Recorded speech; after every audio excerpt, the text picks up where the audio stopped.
Hello my dear sewing friends, it's Alisa here, and in this serger only project video, we're going to complete an entire garment from start to finish, that's right, on a serger.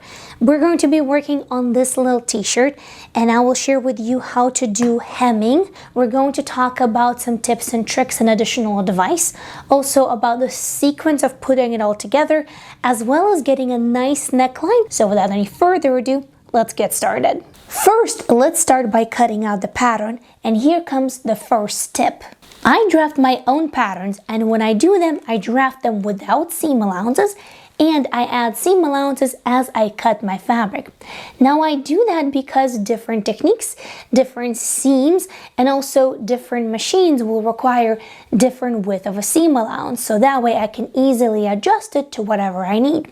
So for example, a regular 4-thread seam right here on my serger gives me about 1/4 inch in width. So on any knit garments that I'm going to be constructing with a basic 4-thread technique, I do 1/4 inch seam allowance. When you're working with a store-bought pattern, a lot of times you will see 5/8 inch seam allowance. So a lot of times, but not all of the time, so definitely read the instructions to the pattern. So if you're using a serger and you're cutting off just the very edge of your fabric, there's going to be a really big difference between 1/4 inch that your serger is taking as the width of the seam and the remaining seam allowance. So the finished garment is going to be that much bigger. If you're not sure what is the width of the seam of a regular 4-thread technique on your serger, then take a scrap piece of fabric, run it through the serger, and then measure it. With that, we are ready to start putting this little t-shirt together. Now, when you are completing your entire project on a serger, a lot of times you have to rethink the sequence of your actions in sewing. So for example, when I do my hems on a serger, I like to do them flat, so that's exactly what is going to be our first step. I'm starting by pressing my hems on all 4 pattern pieces, the 2 sleeves, the front, and the back bodice. My hem depth is about 1 inch. Next, we're going to set up our serger for a flat lock seam. Now, I do have an entire video dedicated to a flat lock seam on a serger and all of the things that you need to know, including problem solving and troubleshooting. So right now, we're going to go through it rather quickly. First, we're going to remove one of the needles. You can remove the left one or the right one. I usually stick to removing the right needle. And then we're going to remove the thread cone that corresponds to that needle. After that, we're going to adjust the tension. And here the flat lock seam is created by loosening up the needle tension and upping the tension on the lower looper. So first of all, you're going to grab the scrap fabric that you have left from cutting up your project. That is really important to test before you actually get to hemming. So I have tested, and I've decided that my best tension is if I lower the left needle all the way down to 0. I will leave the right needle as it is because we've taken that out. My upper looper is going to stay at 4, but sometimes you might want to loosen it up.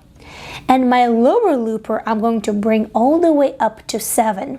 Also, a flat lock seam is a double-sided technique, so you can choose which one you would like to show on the right side of the fabric.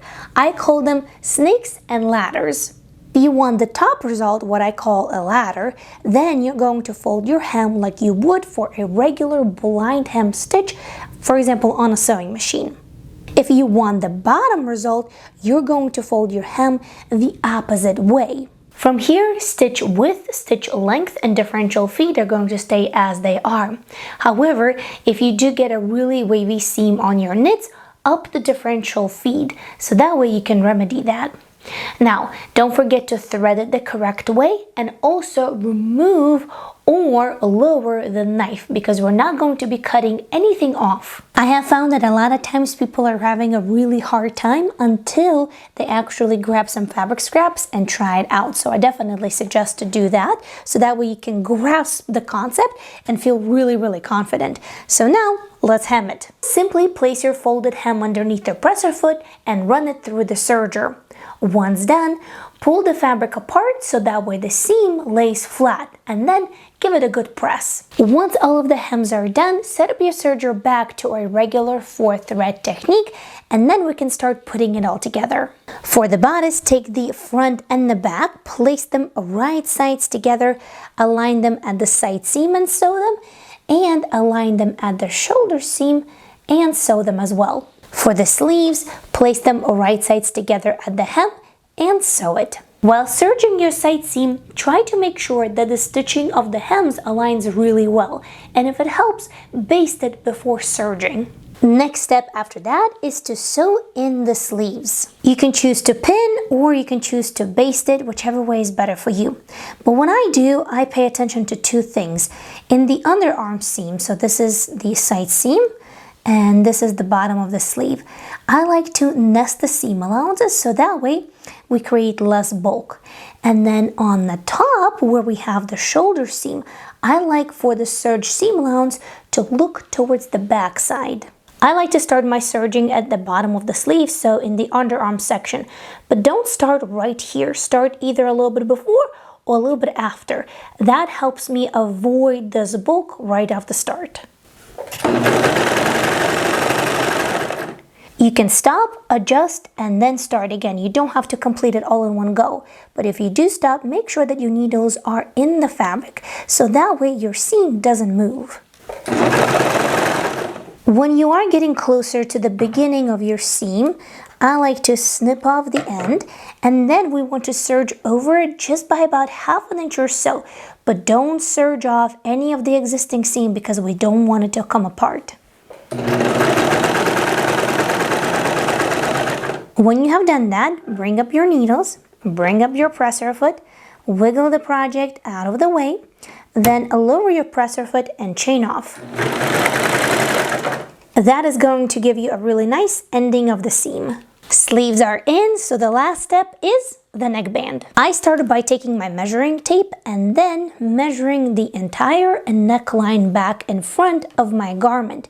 Then I cut the length of the neckband about 20% shorter than what I just measured, but it does depend on the fabric and how stretchy it is. When it comes to the width of the neckband, I do prefer it to be about 2 inches or 5 centimeters. Next, press the neckband in half. It's easier to do it while it's flat before sewing it at the short ends.